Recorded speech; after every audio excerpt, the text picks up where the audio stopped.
So it seems that recording has started, so we can start this class today with just 5 minutes delay, also due to the delay of the closure of the former class. So I think that we start to be more practiced with this system. And today I would like to talk about we go back to the governing equation that you know, and what I would like to do is to focus on the governing equation, basically the rocket equation, and see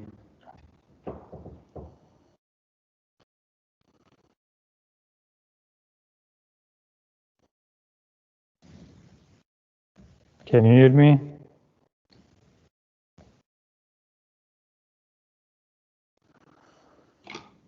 No, professore, molto a tratti. Molto a tratti. Cerco di stare fermo qui, è sufficientemente lungo. Non so come devo fare questa lezione, c'è una cosa più. So, to talk about the governing and see how the propulsion system is related to the general equation for the rocket motion. So we will focus on this, and we will start from the Tsiolkovsky rocket equation, which is well known. Of course, we have the thrust will be equal to mass derivative of v with respect to t. So mass derivative of velocity, and you have expressed also thrust as mass flow rate by the exospeed. So what we see here that we have also expressed this for in case we have a fluid and a pressure at the exit, we have this with what we have defined as the equivalent exhaust velocity or effective exhaust velocity that specific impulse represents the quality that we have for our rocket system of generation. Propellant unit time we have to use to get a given thrust level.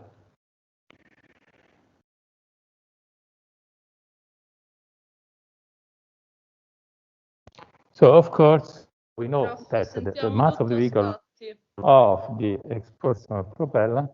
Professore, si sente a tratti.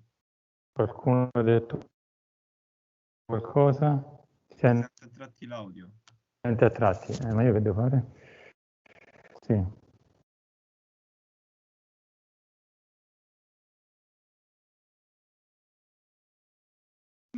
Non ho altre soluzioni. Io quello che posso fare è parlare al telefono e quello che sto facendo con il wifi dell'aula. Posso provare a vedere se c'è campo e se la connessione.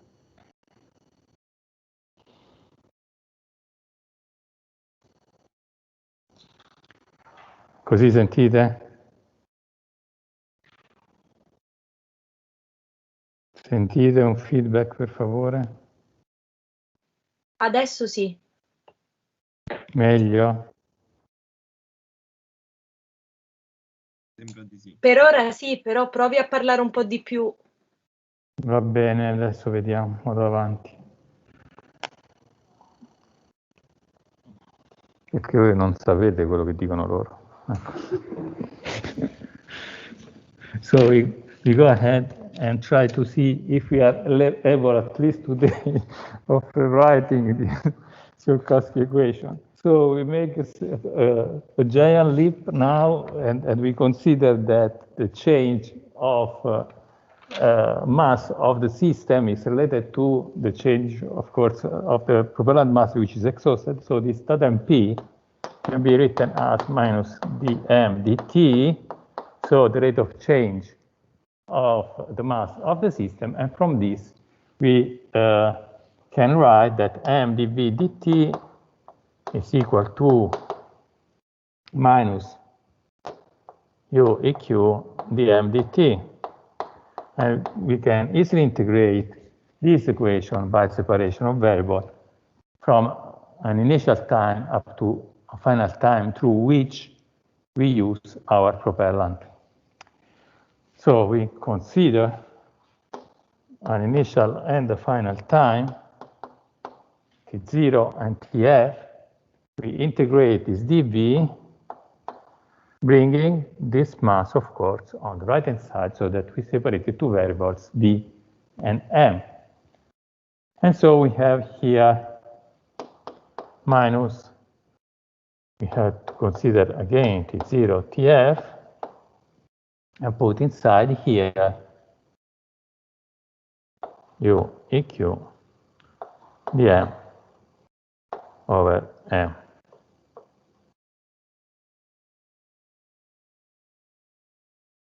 In case we may assume that we have a constant specific impulse for the engine, we realize here minus u eq dm over m, and as a result, we can easily integrate this equation and get that the change of velocity vf minus v0 is equal to minus u eq by the logarithm of the final mass over the initial mass that comes from this integral. The natural logarithm mf over m0.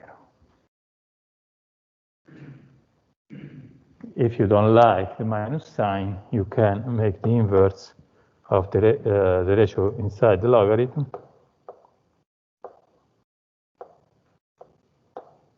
In this way. Of course, this ratio is greater than 1 because we have that the initial mass will be greater than the final mass, because the difference between m0 and mf is exactly the mass of propellant we have used. And so, of course, this m0 is greater than mf.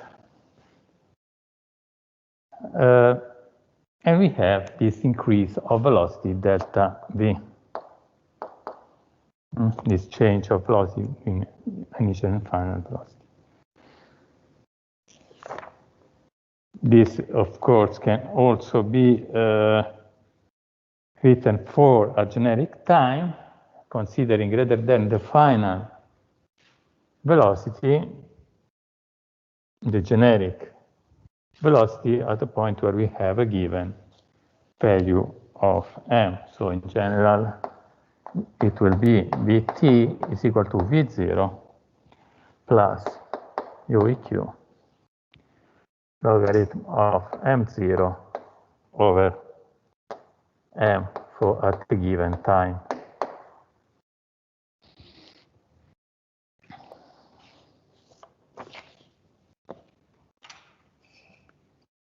So what we, in this case, what we have to be careful is about this quantity, mt, that can be expressed again as a function of the initial mass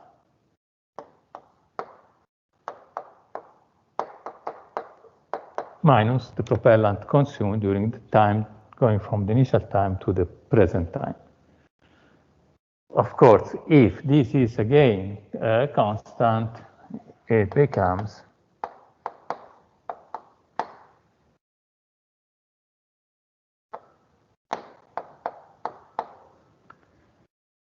m0 minus dot mpt. Well, we just have to make some consideration now on this expression. So this is for generic time, but we go back to our fundamental equation, which is the rocket equation.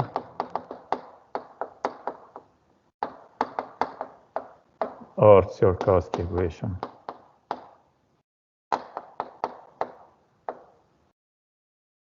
Tsiolkovsky.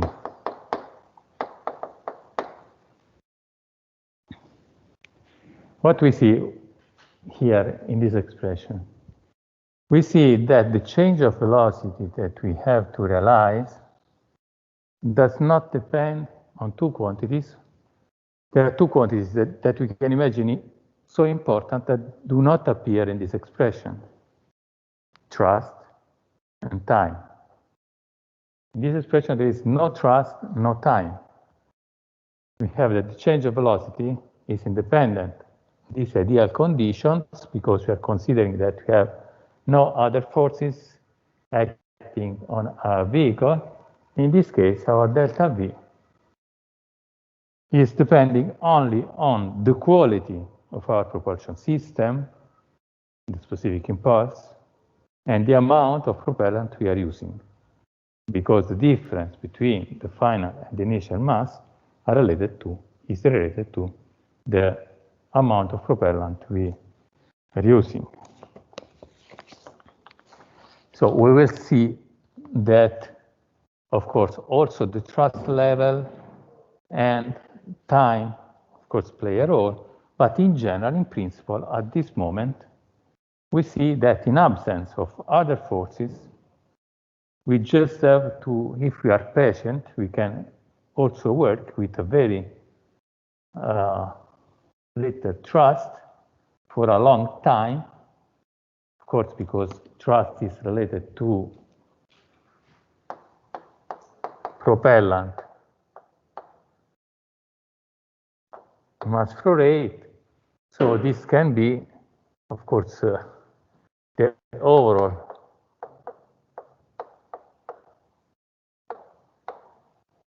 propellant mass that appears here divided this time. Having short time means high thrust, long time, small thrust to get the same objective.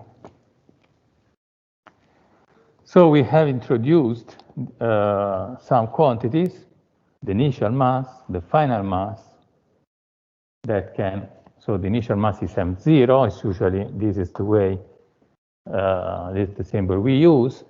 We have for the final mass, you can find also mb,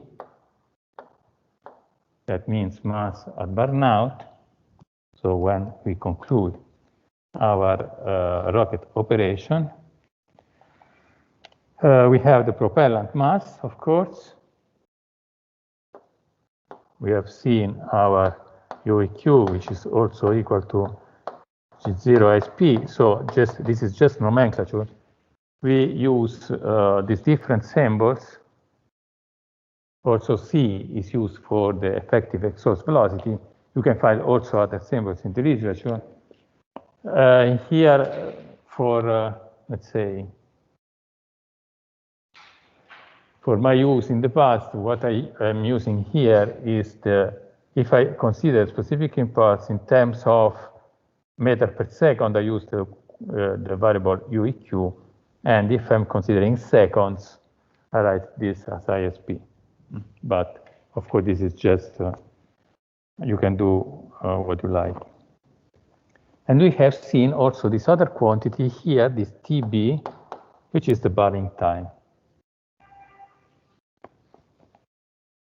On the other hand, we have seen thrust and propellant flow rate. random mass flow rate. That can be, of course, in general, in this expression, these are all values at a given time. And in principle, they can change in time. And so in general, we will have that at a given time, we have a given values of f.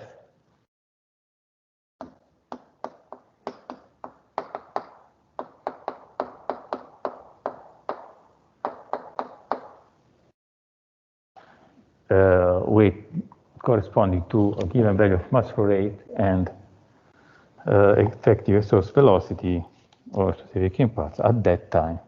So this is the instantaneous thrust.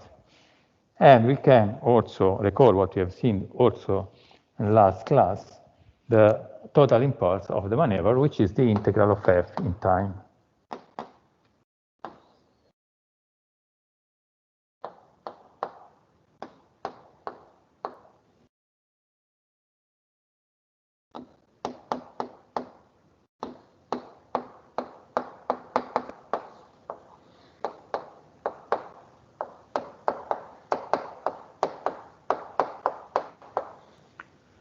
So we introduce the burning time, difference between the final and initial time. And we see here that, so by the expression of thrust, we have dot mp, we dt. That becomes actually a simple expression if we consider constant specific impulse. We have that this becomes easily mp u eq, or this will be the average value of specific impulse during the maneuver, so during TB. And this, of course, we see that this quantity, this average specific impulse, can be defined as the impulse per unit, the overall impulse per unit mass of propellant that we have realized. We can consider per unit weight, and we have the quantity in seconds. Per unit mass is meter per second.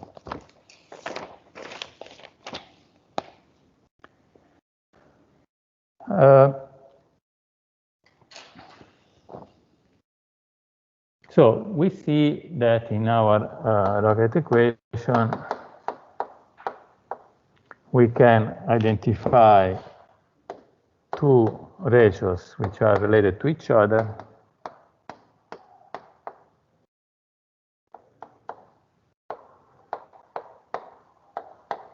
Which are this mass ratio and the ratio of velocity change to the specific impulse. So this quantity here, that is related, as I mentioned, to the fraction of propellant we are using during the maneuver. What we see here, we identify this as an important quantity in this expression, as important as the specific impulse. So we can introduce a symbol for this quantity, which is this Km, which is a quantity which is greater than 1. And the higher this Km, the higher will be the delta V that we realize. This can be called also the mass ratio of the rocket. We have plenty of symbols for that. Someone uses MR, for instance. We here use MR for its inverse, so a number less than 1. This can be, we use also mu or MR. This is the mass ratio. Now that will be MF over M0. So at this point, we have that delta V is equal to VQ logarithm of Km, or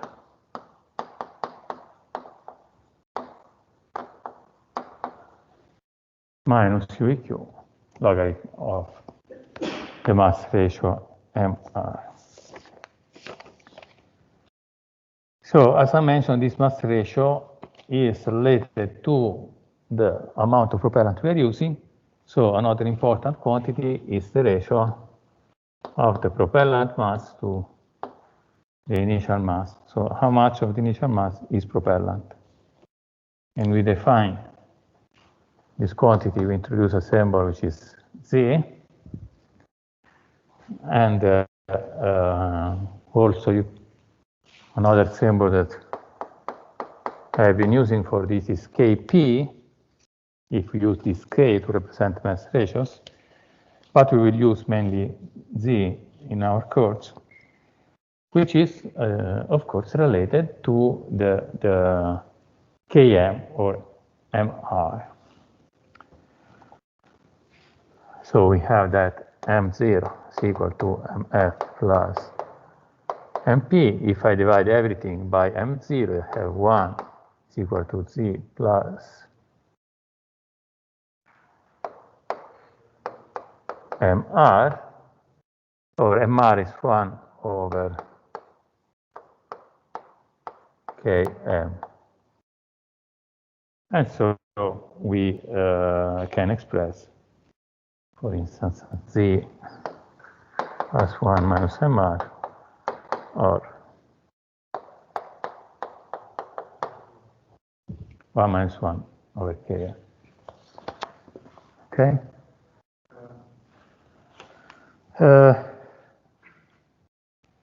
We can, if we look for a constant mass flow rate with dot MP,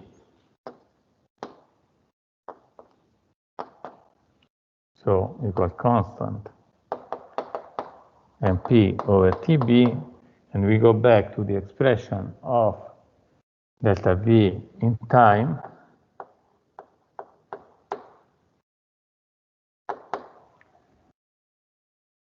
so we see here that we have U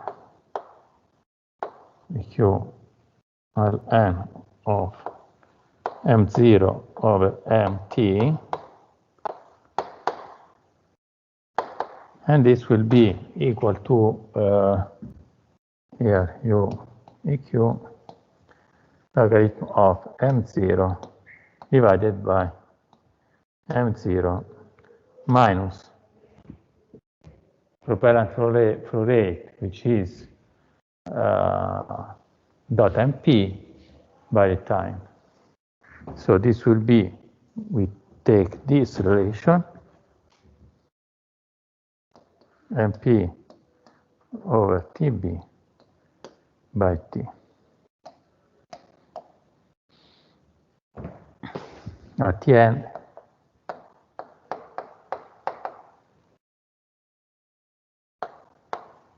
I divide numerator and denominator by M0, 1 minus MP over M0, which is Z, T over TB.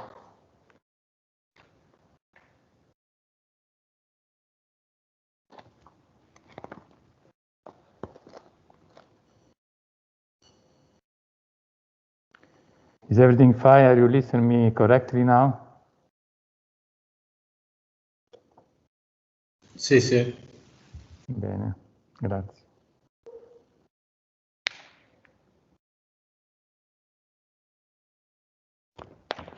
So here there is, we can see by this relation, an interesting information which is related to the acceleration that we have.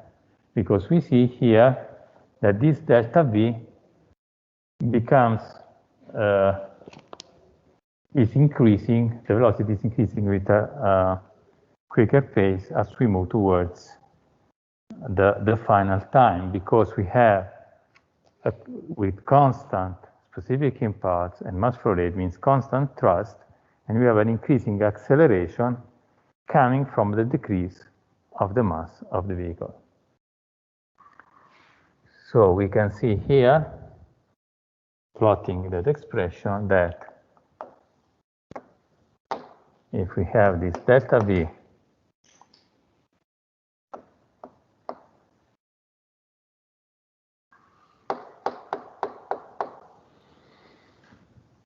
function T over Tb,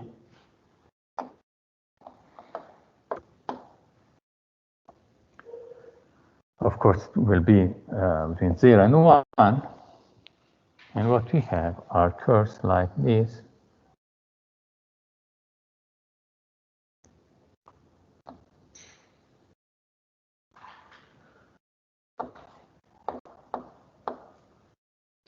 For increasing Z. So, of course, the higher the amount, the fractional amount of propellant that we have, the higher will be this effect of acceleration that we have at the end of the burning.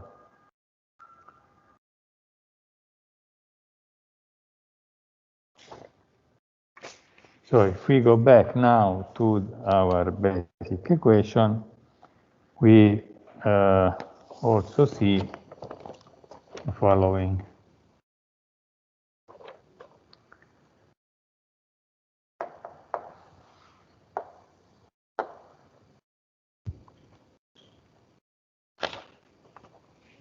So the expression is, if I plot delta V, the function of the specific impulse, what we see now is that we have a linear expression with a parameter which is related to the propellant mass fraction.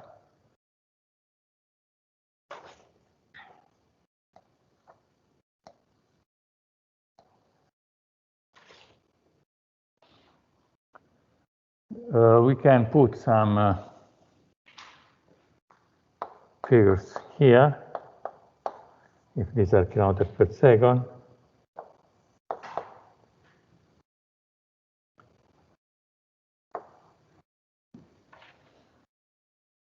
So why I consider this range? Because if we consider here, for instance, 2 and 5, this is more or less the range of equivalent exhaust velocity of chemical rockets. And if I take this line as the one, what I'm plotting is delta V is equal to OQ logarithm of 1 over 1 minus Z. And I can plot different values of the propellant mass fraction, for instance, 99%.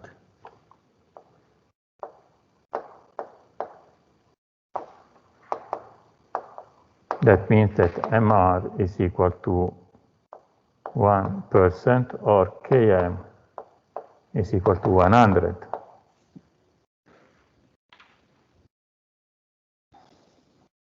And we can see, if we put numbers inside this simple expression, we find, for instance, that corresponding to 4,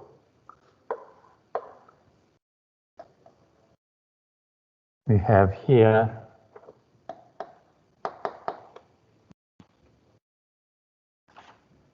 18.4 kilometers per second.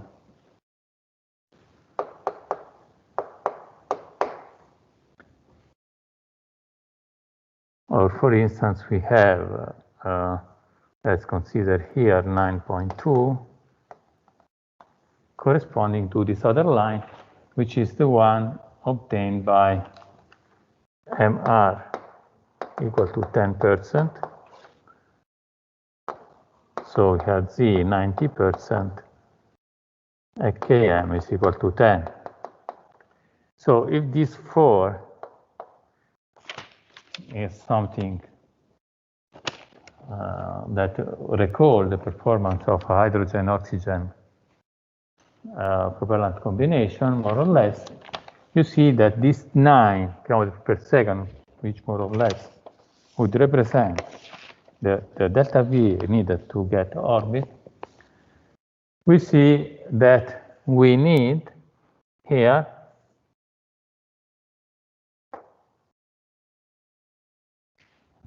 mass ratio of 10%.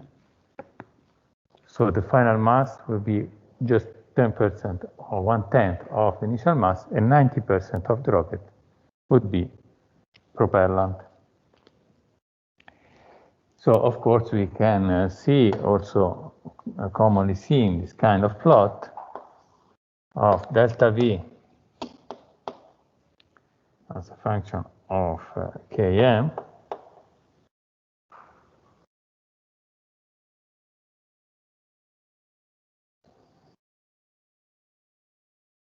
You can see these different lines. These are, of course, this is the function logarithm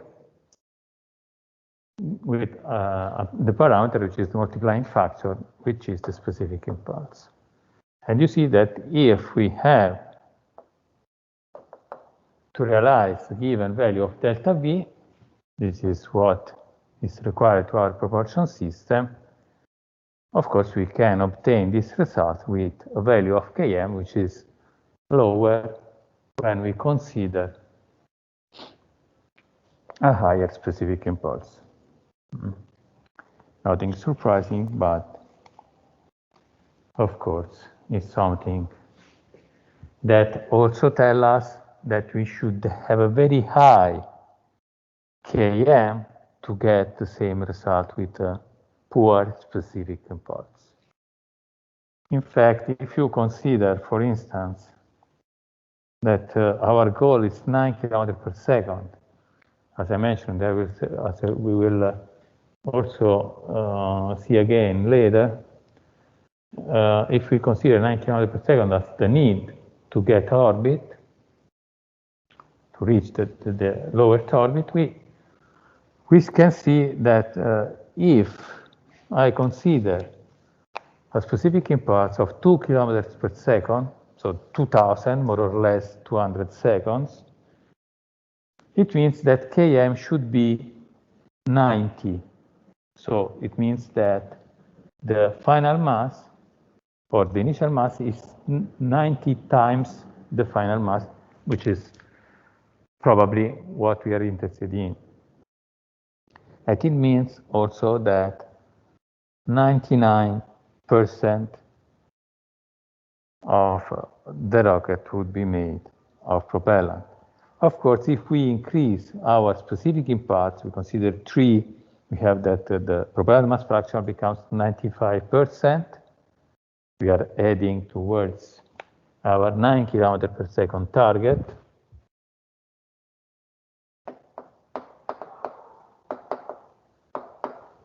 If I have UEQ is equal to km per second, Z is about 99%.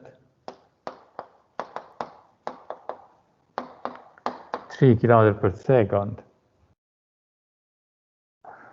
Z is about 95%.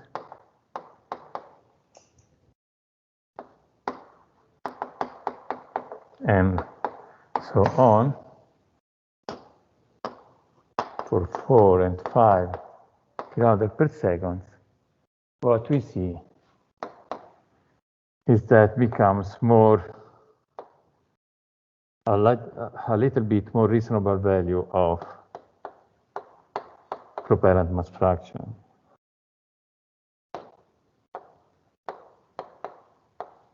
And 83.5%. But so if this is the range of chemical rocket propulsion, it means that in the most favorable case, that means at the maximum, these 5 km per second are actually not reached by present rockets. It means that more than 80% of the vehicle has to be made of propellant. Okay, so at this point, what we can say is it's okay. We know this. We have to consider enough propellant, and if we increase the propellant mass fraction, we can get more or less any value of delta V. The problem is that our propulsion system is not only made of propellant. Propellant is, let's say, the matter that we have available to get our propulsion is the medium. We call this in this way. But we have to store this medium somewhere, and we have to transfer this medium in the proper way to our engine to exhaust it accordingly in a proper way. So all these things has a cost, which is not money, is mass. Of course, if we have a liquid, we have to realize a tank. If we have a solid, we have to realize a case. If we have to ignite, we have some igniter. If we have to accelerate, we need nozzles. If we have to do cooling, we have to add some specific masses or devices. If we have to control, to open and close, to start and shut down the engine, we need further masses. So in general, our goal is bring to orbit a given mass. And this mass is not the system needed to reach the orbit, but something that we can use once there. We can exploit once there. And this is what pays the ticket for to the launch system. So we call this our payload. And we use the symbol MU, can be also MPL or MPL. So this is the payload mass. So what is the payload mass for a launcher? So the payload can be, you can say also that the payload is, let's say, a camera on board of a satellite. This is just the payload. But you have, of course, the mass of the whole spacecraft to control the attitude, for the electronics and so on. So it depends, what is the payload depends on who is, when you define different masses, it depends on what you are looking at. So for us, if we are looking to the rocket performance, the payload is what will be left in orbit by the rocket. Or let's say in orbit, if I'm talking about a launcher. Of course, in general, is what is not needed for getting the change of velocity. This is our payload. So the goal of propulsion is to provide to this mass a given delta V. But we have to consider that there are masses on board, as I mentioned before, which are not a payload and which are not propellant. So we have mentioned propellant and payload. There is also something else. That is, for instance, tanks, nozzles, pumps, controls, and so on, of the propulsion system and so on. So we consider all the masses which are not payload and which are not propellant. We use the symbol MS, and this will be the inert mass.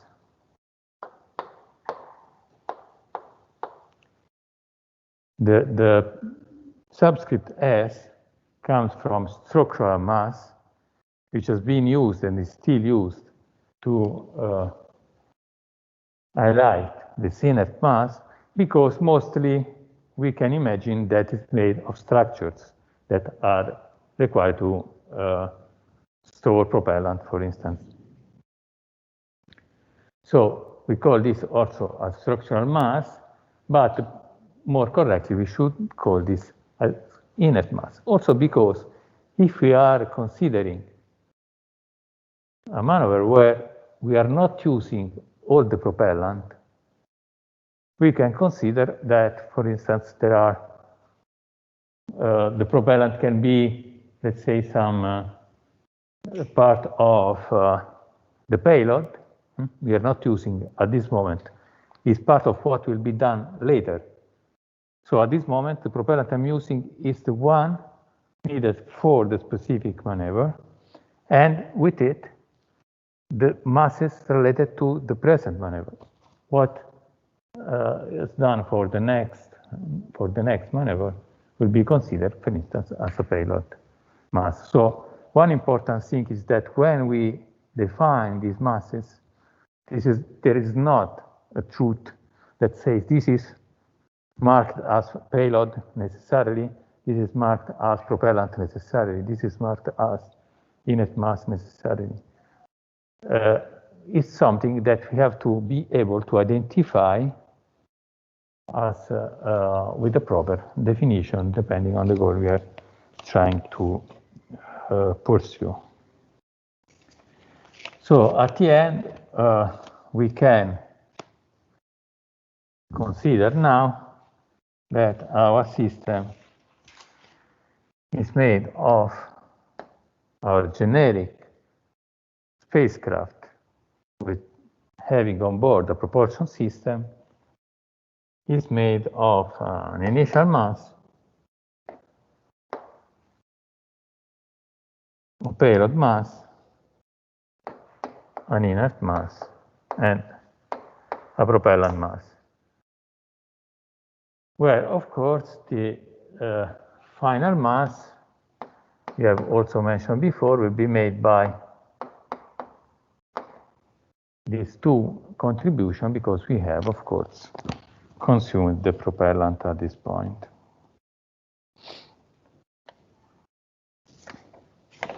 So accordingly, we define useful mass ratios that will be related to each of these masses we have introduced. So for instance, in this case, we have introduced mu and ms, and we define also some mass ratio.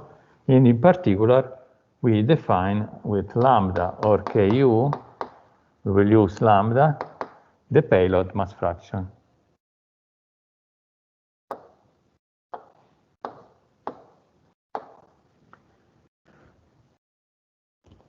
On the other hand, for the ms, for the inert mass, what we do is to introduce a different ratio that says how much of the, let's say, total propulsion system is made by propellant and how much is made by these other masses.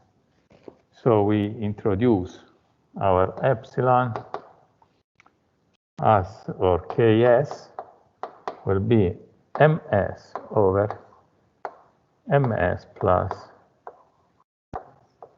mp. And similarly, we have that 1 minus epsilon is mp over ms plus mp. So this is the fraction of the inert masses, and this is the fraction of propellant as a part of the overall, let's say, masses related to the propulsion system.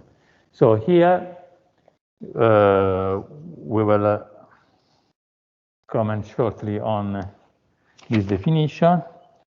We make a 7 minutes break, and we resume now at 1:10.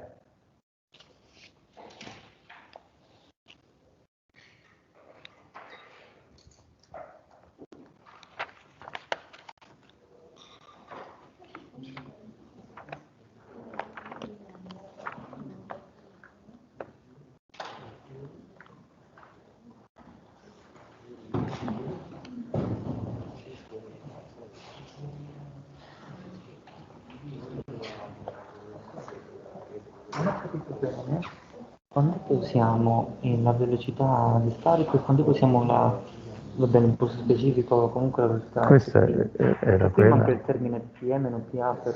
Sì, questa era quella che diciamo gettiamo le pietre, no? Sì. Quindi se non abbiamo un fluido che ha una certa pressione e che ha la capacità di espandersi. Ok. Eravamo partiti, no, dal bilancio Sì. che butta una certa quantità di massa, se questa non cambia la velocità dopo che è stata espulsa, rimane quell'espressione. È semplicemente per fare riferimento a quello che abbiamo visto in precedenza.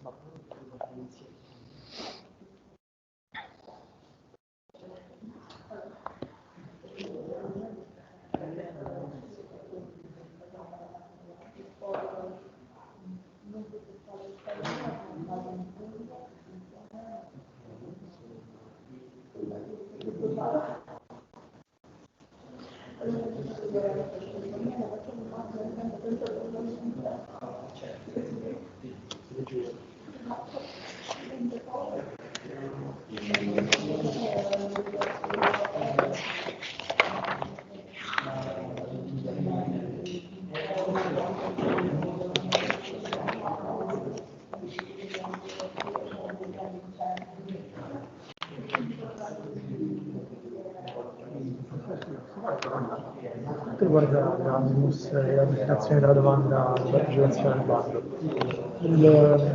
l'ordine agreement va, diciamo, accordato con l'università oppure è una proposta che facciamo noi senza il accordo con l'università aspiranti? Diciamo, lo proponete voi in questa fase per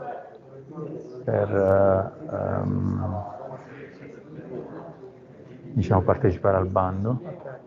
Poi una volta selezionati, ovviamente l'università ospitante potrebbe anche dire guardate quel corso quest'anno non si fa, oppure è cambiato semestre, oppure per qualche motivo non... A quel punto diciamo si cambierebbe oppure... In quel caso si può cambiare, si può fare un change form che ovviamente va sempre concordato.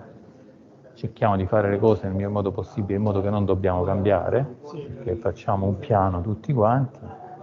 Poi se dovesse essere necessario, come può essere necessario in molti casi, ovviamente si aggiusta in maniera compatibile con quello che si può fare qui e lì, eccetera. Io stavo cominciando a guardare, cioè in realtà era un po' tardi, però stavo guardando diciamo qualche possibilità, però non so se c'è qualche learning agreement già fatto oppure... Sì, però dovete lavorare voi, cioè esistono pure le learning agreement già fatti, però se avete questa determinazione di andare in un posto, guardate un po' come fate il posto, poi se mi scrivi vi posso anche mandare qualcosa di... già fatto, però me lo scriva per email, se no non me lo ricorderò mai. Sì, poi comunque cerchiamo di fare in fretta, non accumuliamo le domande all'ultimo momento, se no io non ce la faccio. No, tra l'altro devo fare subito anche perché poi c'è il test dell'università italiana da fare, penso entro il 4, quindi non si può fare secondo lei in questi giorni? Cioè si riesce secondo lei a... Sì, perché no? Dice di sì, ok. Lei mi deve mandare la proposta, appunto dipende, vediamo un po' come è fatta, se va bene, insomma, la firmiamo tutto via email, la firma lei, la firmo io e finito. Vabbè, Okay. e comunque oltre a diciamo, le cose consigliate, uno deve andare sul sito dell'aspirante e vedere un po' questa fattoria. Sì. Okay. Anche perché quella sarà aggiornata, magari da una cosa del 2017. Certo. Vabbè, ragazzi.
La maschera sul naso.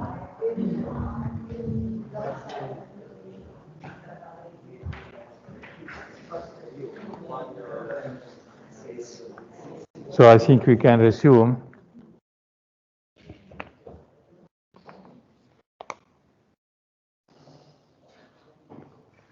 And we go back to this last expression that we have got for this inert mass ratio, also called structural efficiency. So you see that compared to this other parameter, we see a different definition. Here we make reference to the overall mass. Here we make reference to, let's say, to propellant plus itself, the structural mass or the inert mass. So, in fact, as this appears on denominator and numerator, you see that this quantity epsilon actually represents a proportionality between its coefficient that is related to the ratio of propellant and inert masses. We can simply handle this equation and see this. Why? When? Are the question that comes from this definition. So why defining this ratio in this way, such that there is more or less a proportionality which is constant if the ms is proportional to mp.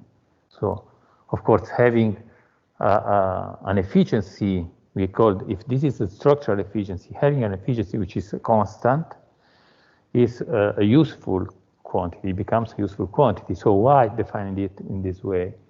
The reason is that if we consider, as we have seen, it may happen that we have that the vehicle is mostly made of propellant. In this case, the contribution of other masses which are not propellant and not payload is small compared to, so the contribution of inert mass is mostly the container of the propellant. That means more or less will scale with the mass of propellant. So this is the reason why we have this kind of definition. So the other question was when? When we have that mass of the rocket is mostly made of propellant. If this is not the case, considering a definition like this, and considering this epsilon as, let's say, a figure representing a general aspect of a rocket, becomes not so important. So let's, of course, we see this proportionality if we consider here, if we make the ratio, we see that ms over mp is epsilon over 1 minus epsilon. So for a given value of epsilon, we have a direct relation between ms and mp. And also we can find from here a relation of this sum, this part here, as a function of epsilon and the propellant mass.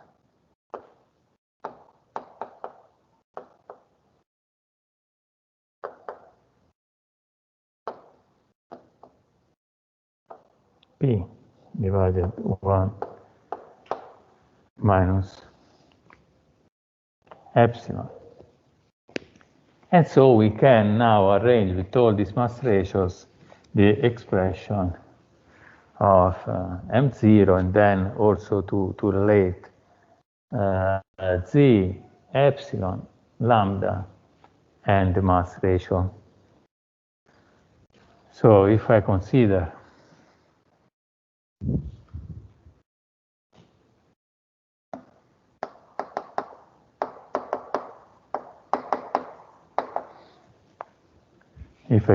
this and I divide by m0, this would be 1 equal to lambda plus ms plus mp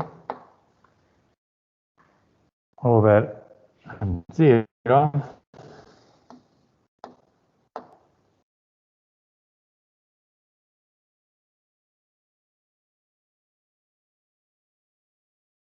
and this is lambda plus 1 over 1 minus epsilon mp from what I just written. ms plus mp is 1 over 1 minus epsilon mp over m0. So this becomes lambda plus z 1 minus epsilon.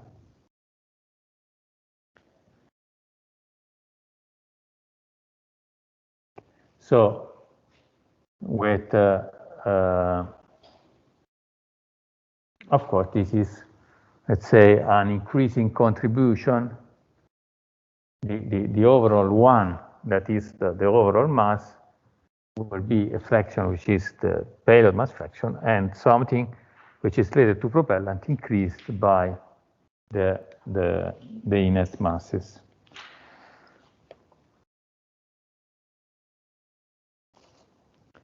So we can also now move towards what happens in the rocket equation.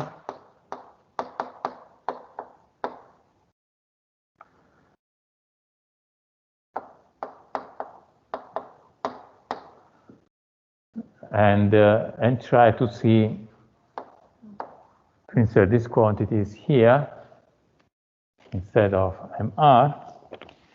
So to do that, we see that mr we have already seen plus z is equal to 1,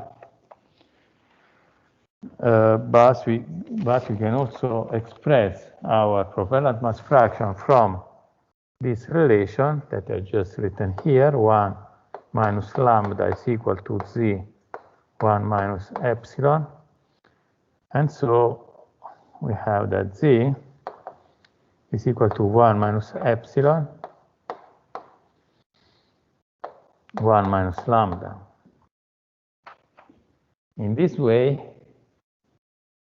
and exploiting here that mr is 1 minus z, this becomes 1 minus epsilon 1 minus lambda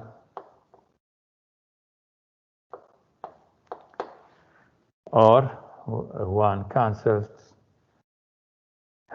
We have 1 minus plus epsilon, and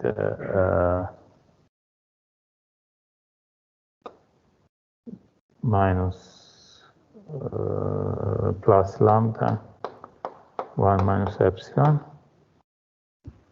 So I remove this, and finally I have that this mass ratio here is equal to epsilon plus lambda that multiplies 1 minus epsilon. And this expression can be also rearranged, putting in evidence epsilon rather than lambda. And in this case, we have lambda plus epsilon by 1 minus lambda is the same. Again, mr is equal to. So why this can be useful? Because if we make substitution here,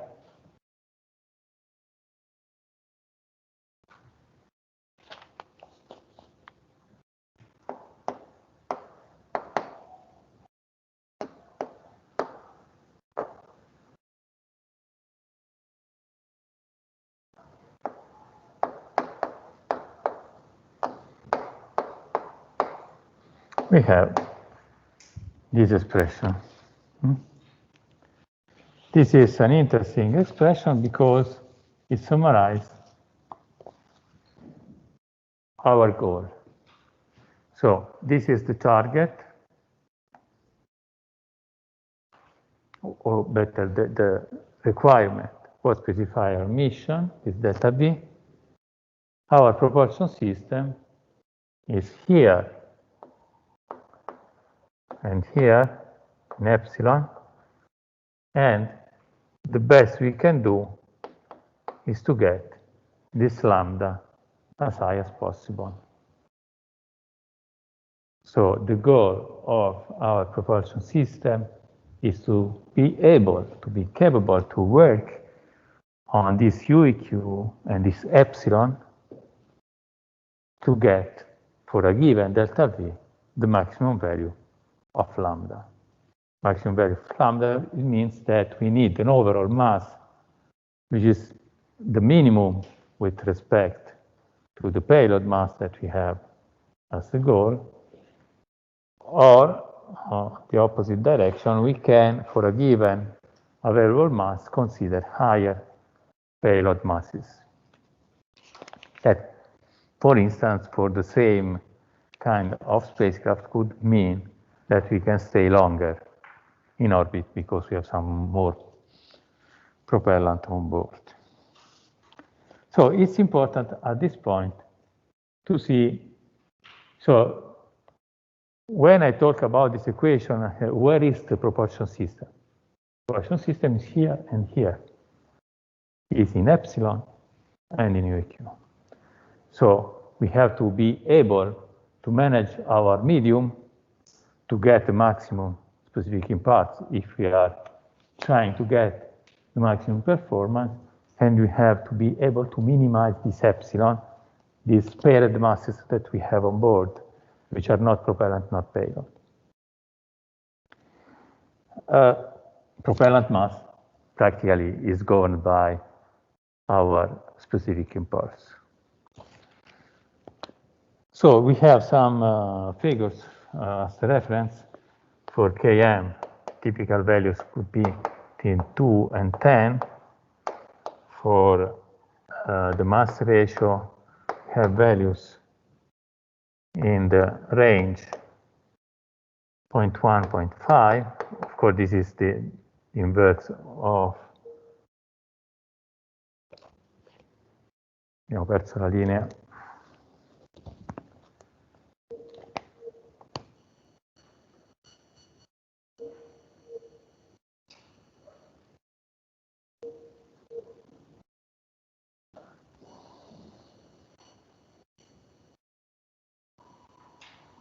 Mi sentite?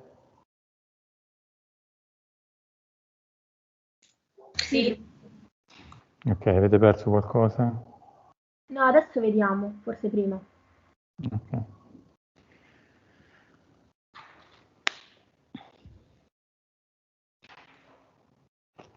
So the mass ratio 0.1, between 0.1 and 0.5.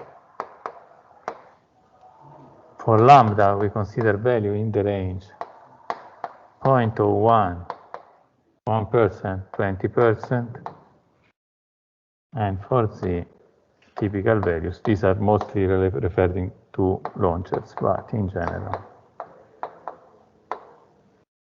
Of course, we can consider also different values. These are typical values of this quantity. Based on this expression, or better, on the former one, the link between payload and the overall mass ratio, we see it's a linear expression.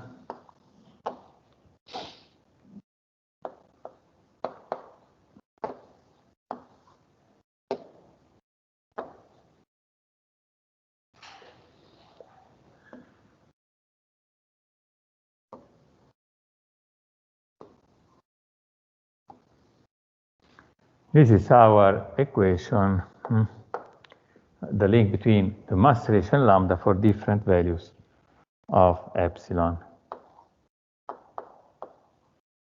Of course, we have to imagine here something that is going in this direction is delta V.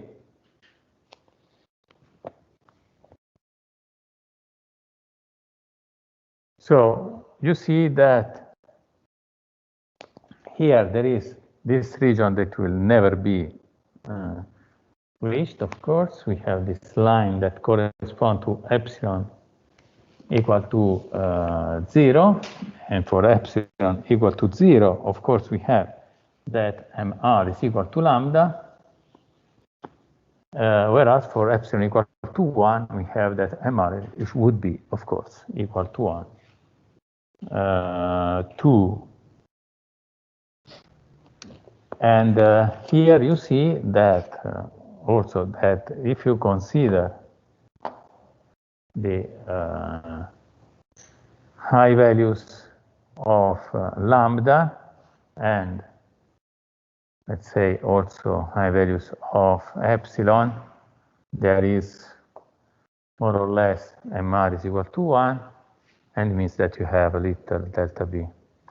If you need high delta v, you have to move towards small values of mr, and you see that depending on epsilon, if we require, for instance, this value of mr to get a given delta v, we need that epsilon should be less than this value here.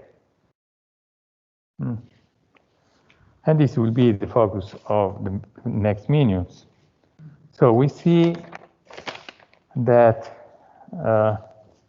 this plot, of course, in a log scale, sorry, not log scale, can be seen for Km also, which is the inverse.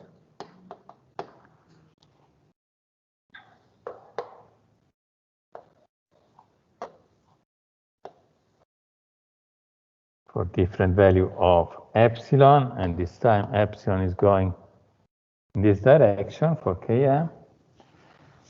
And we can also try to see what happens, let's say, comparing with delta V to see what is achievable and what is not for a given value of epsilon.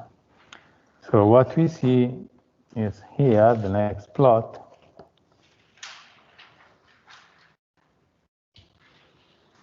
Is that if you plot here the behavior,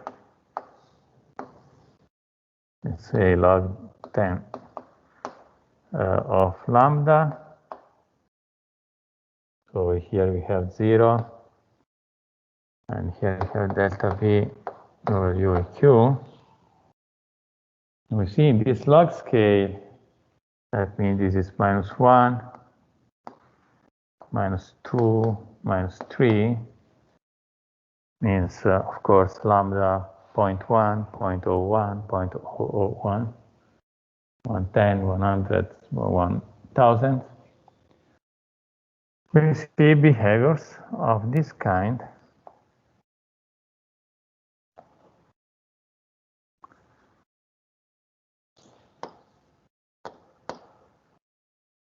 They tell us that the higher epsilon, and you see that we have an asymptotic value here, so we cannot go beyond this value if we are considering, let's say, for instance, epsilon equal to 0.5 or to 0.05 here. And this could be 3.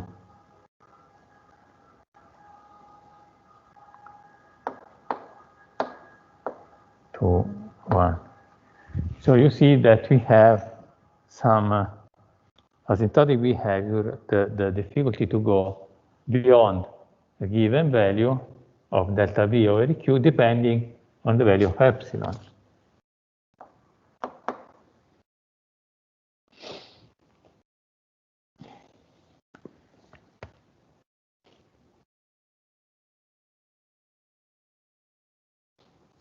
Let's go see it better.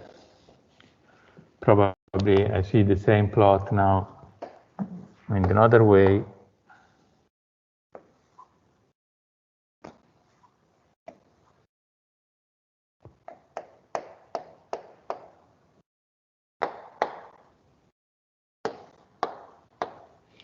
We can see it in this way. We see here the impact of epsilon over the delta V over EQ that we can get for different lambda. And what we see here is that at lambda equal to 0, this could be 0.2, and this can be 0.1, 0.5.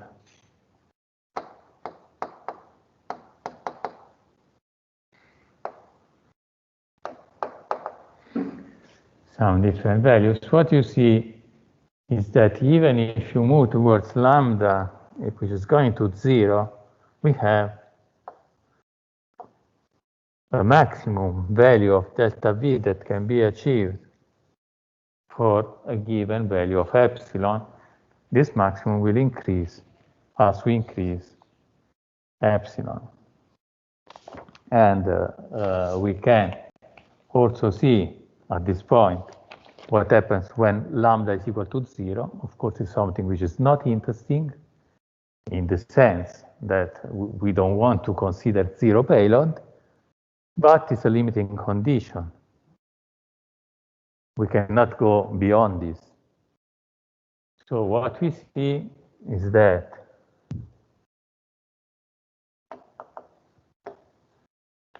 if we plot a diagram of delta V over EQ, which is the maximum value, so that means lambda is equal to 0,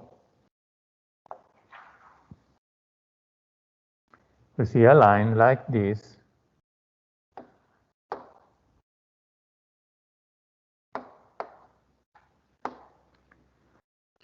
with a value that can increase towards high value of delta V over UQ, provided that epsilon is going to 0.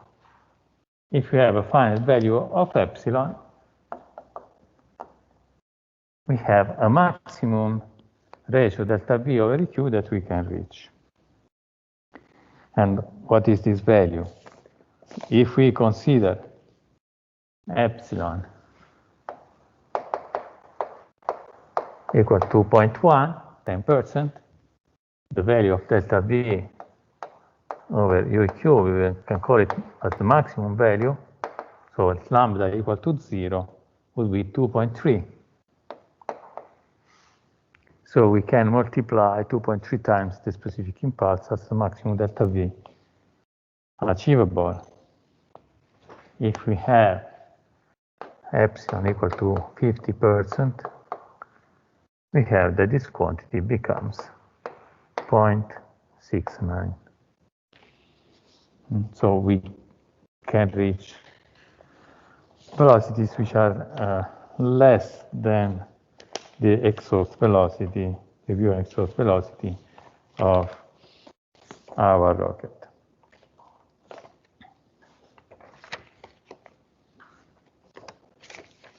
So,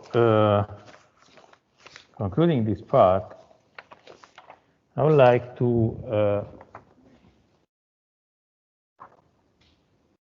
say once more that we have to realize the delta V, and we have UEQ, and we have our epsilon. This is, let's say, our technological limits of, let's say, features of the materials medium we are using and the way we are accelerating it. Here and here are also other technological limits that are related to the structure that we can use, for instance, to contain our propellant.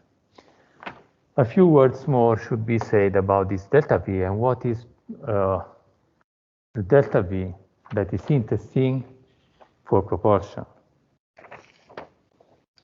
Because what we say, in general, we started to consider the change of velocity reached by a vehicle. But of course, this will depend on many things, and in general on the forces acting on the vehicle itself.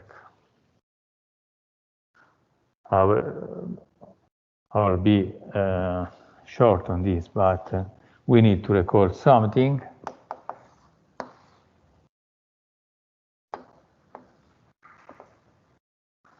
have a rocket, gravity center, and here its weight, mg. You have thrust generated by the engine, and we have an angle here that we can call alpha prime with respect to the axis of the rocket, and we have a velocity that in general will be in a given direction, and as a consequence we will have let's say a drag force here and a lift force in the normal direction.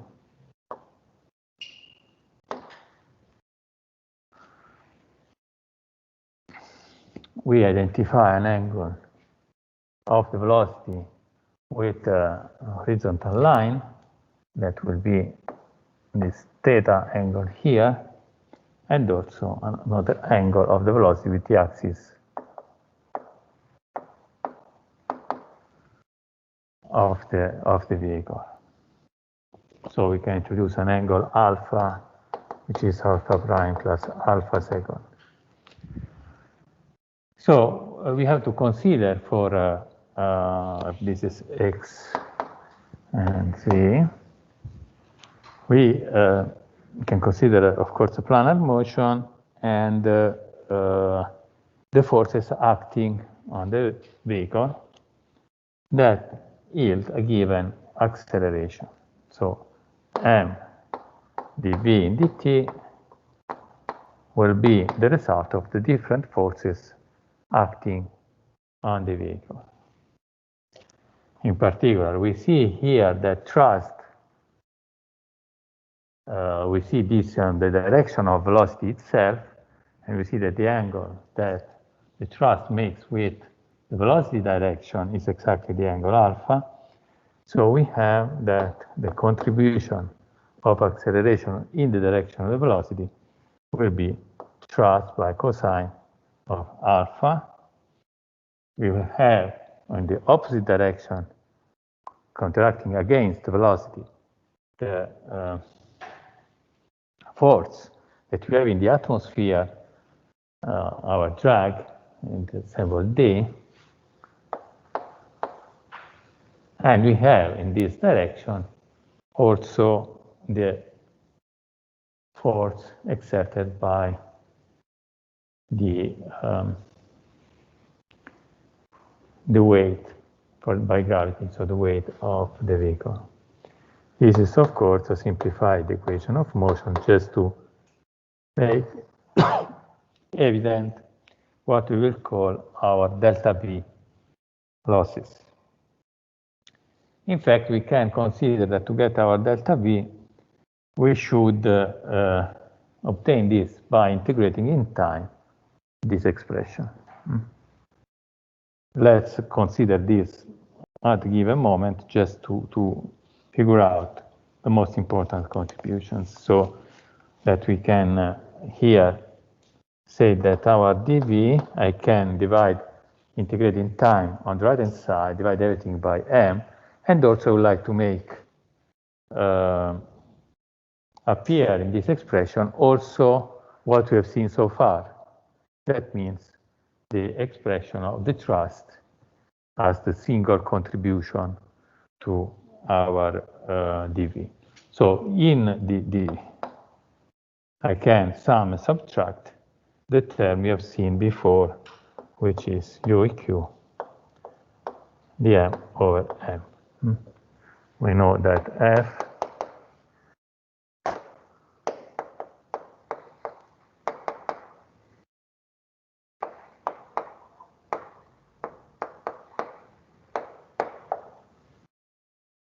so I'm dividing by m, I'm multiplying by dt, and I would like to have something like this. I have this cosine of alpha, so I add a term which cancels with this, and it means that I have to add here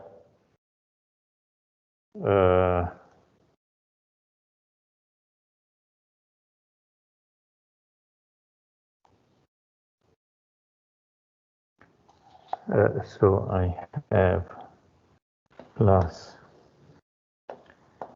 EQ dm over m, and here I have minus EQ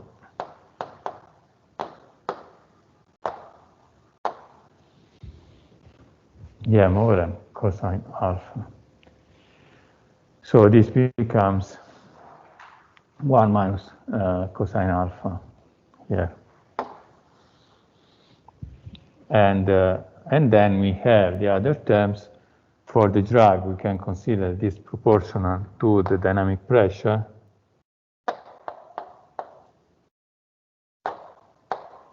Through a drag coefficient and to the cross-sectional area.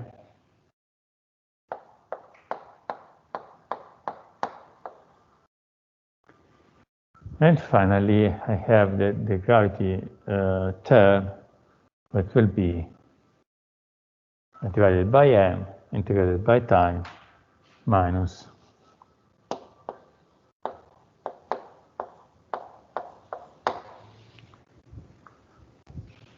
g sine theta dt.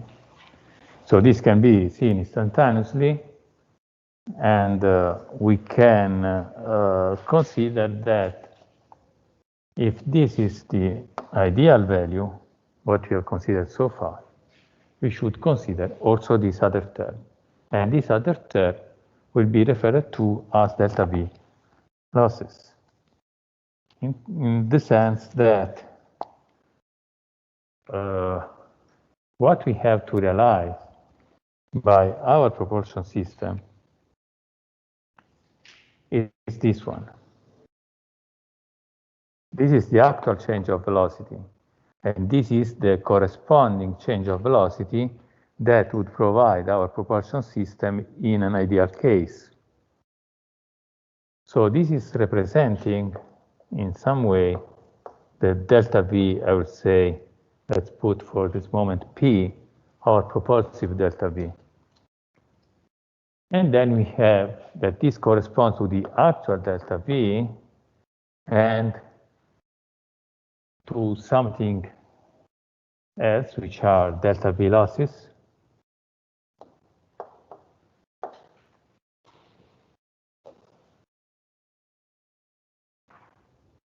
That tell us that the delta V I have to provide by our propulsion system, and that can be related to the different masses that you have mentioned, should be related to the actual, let's say, flight mechanics delta V plus some losses.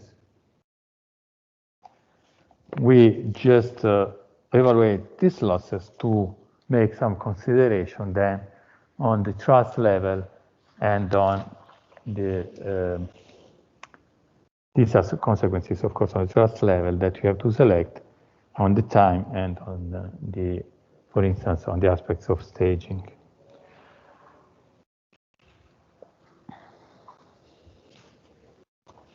So let's look to our delta V loss that will be given by, let's say, a delta V alpha related to the steering angle. Then we have delta V D, which is related to drag, and delta V G related to gravity. So our delta VD will be roughly 1/2 cross-sectional area, the integral along the burning time of rho V squared, drag coefficient over m dt. Our delta VG will be the integral between 0 and TB of G sine theta dt. And finally, our delta V alpha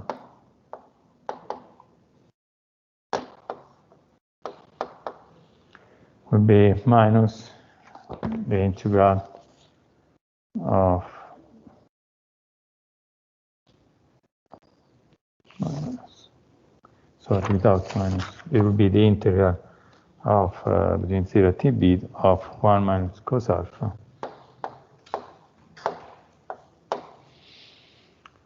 over q dm over m. So let's look to these different contributions, make some short comment. Well, the first one is related to steering losses. Is this one. So we see that actually we have this term which is related to thrust, it's dot m by uq. And if I can consider here dot mp and dt, so you see that I have a quantity which is proportional to the thrust level, inversely proportional to the mass of the vehicle, and directly proportional to the burning time. So these losses can be important in launch phase, can contribute, but because I'm changing direction at some moment, but of course, among but among these losses are not the most important. Then we have to consider let's consider our drag losses.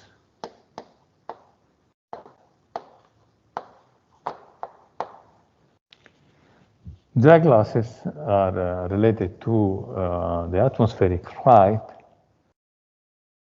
and of course are related to these quantities. So velocity, density of the atmosphere, cross section, and mass. The drag coefficient will be depending on the flight Mach number, and in general, of course, to also do the shape of the vehicle, and we'll have to try to minimize this quantity. As well as you see, it would be recommended to minimize the cross-sectional area.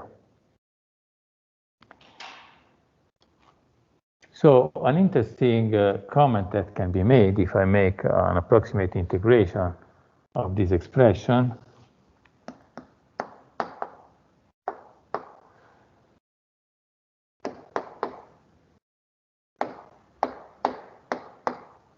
let's consider an average value of this quantity and then A, C, D, and TB.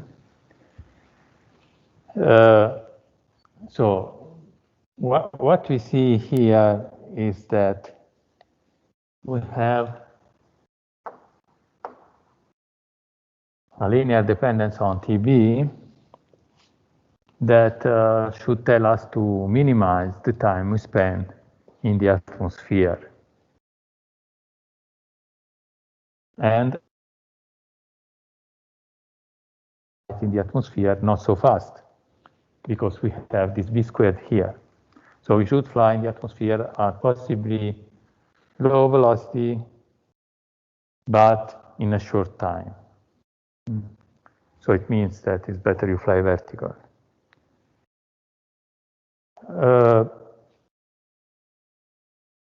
We will have different value of the CD changing with the Mach number and with the flight angle, but this, of course, will be beyond the scope of this analysis.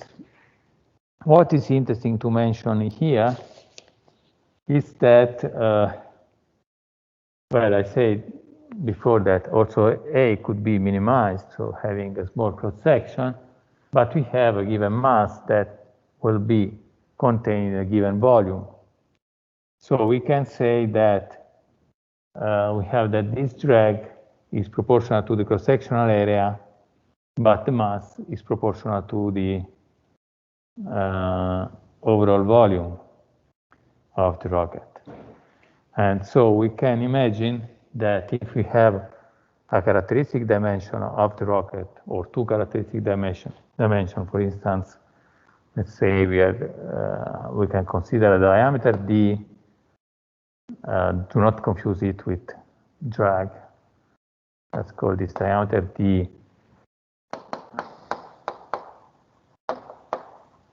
And the height h. We would say that there will be a relation between m d squared h, which is representing the volume, and we have that a is proportional to d squared. And so you see that we should, for this, as here you see that we have a over m. That means that we have 1 over h, and this is clear. We should be, for a given mass, we should have something which is just a small diameter and high 8. And if this is not possible and we have a shape factor that we have to respect, so if we have to consider that for this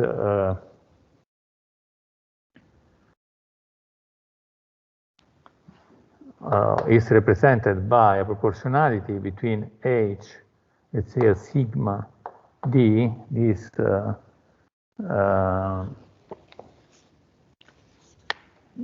shape factor sigma that tell us that we cannot consider any shape for the rocket, will be scaling something with diameter. So if I have that kind of rocket is 10 times tall as much as is wide, it means that you have this scale factor, and we can consider here that if this is true, so this would be proportional to 1 over d. It means that this aerodynamic losses, these drag losses, will be higher when this d is smaller. So the drag losses are more important if you are thinking of small vehicles, are proportionally greater. If you're going to larger vehicles, these drag losses will be less. About the gravity losses, we can consider also here, and for this is well known, that delta Vg is something, average value of this g as sine theta by Tb. So also this loss is related to the time and will be minimized by minimizing the burning time. The Tsiolkovsky equation is for an impulsive maneuver. We know this, so it's for time equal to 0.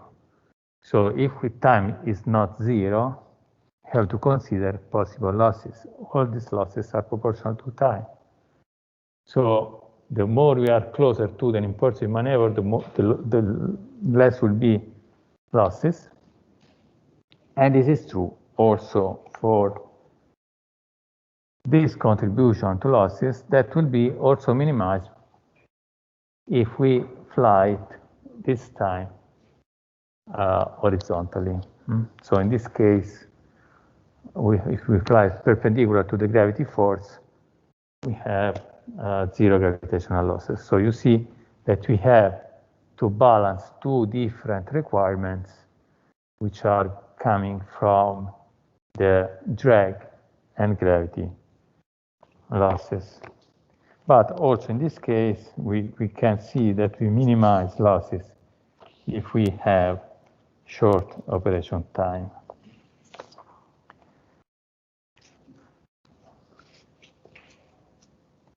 So of course, if we are in the atmosphere, we have to consider these two contributions. If we are already in the space, we will not have drag losses, but we still have gravity losses. And again here, so when we said before that there is no role of thrust level and time, here it is. Here it is because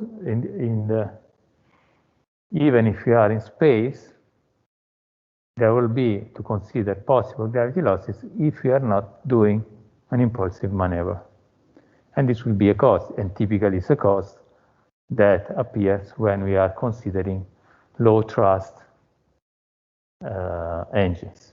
For instance, thrust for electric propulsion, using in the field of electric propulsion, save propellant because of the high specific impulse, but considering the low thrust level, it means that to achieve an actual delta V, they have to provide a propulsive delta V, which is much greater than what could be provided by unimpulsive devices, or more closer to be impulsive devices like a chemical rocket. So the advantage of that kind of propulsion comes from the fact that specific impulse is so higher than the chemical propulsion that even if the propulsive delta V is larger, they allow a better mass ratio. So these are the quantities that define our field of propulsion, and we will then focus. The next step will be to focus also on another quantity which is related to thrust level and time, which is the acceleration experienced by the vehicle, that also can fix some ranges of these quantities, so can be another constraint that should be taken into account to define our rocket design. We can stop it here for today.